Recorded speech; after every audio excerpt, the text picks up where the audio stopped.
ಶ್ರೀ ಡಿ.ವಿ.ಜಿ. ವಿರಚಿತ ಮಂಕುತಿಮ್ಮನ ಕಗ್ಗದ 11ನೇ ಉಪಶೀರ್ಷಿಕೆ ಮೊದಲನೇ ಕಗ್ಗ. ಫಲವಿಲ್ಲ ಕಾರ್ಯಕಾರಣ ವಾದದಿಂ ತತ್ವ, ಸಿಲುಕದು ಎಮ್ಮಯ್ಯ ತರ್ಕ ಕರ್ಕ ಅಂಕುಶಕ್ಕೆ. ಸುಳಿವುದು ಆಗ ಈಗಳ್ ಅದು ಸೂಕ್ಷ್ಮ ಅನುಭವಗಳಲ್ಲಿ, ತಿಳಿಮನದೆ ನೂರ್ಪಲ್ಗೆ. ಮಂಕುತಿಮ್ಮ.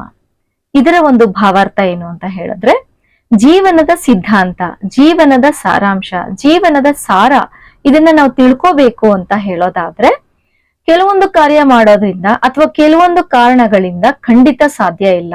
ಯಾವುದೇ ರೀತಿ ವಾದದಿಂದನೂ ಸಹ ಸಾಧ್ಯ ಇಲ್ಲ. ಹಾಗೆ ಒಂದು ನಿಕೃಷ್ಟವಾದ ಆಯುಧದಿಂದನೂ ಸಹ ಸಾಧ್ಯ ಇಲ್ಲ.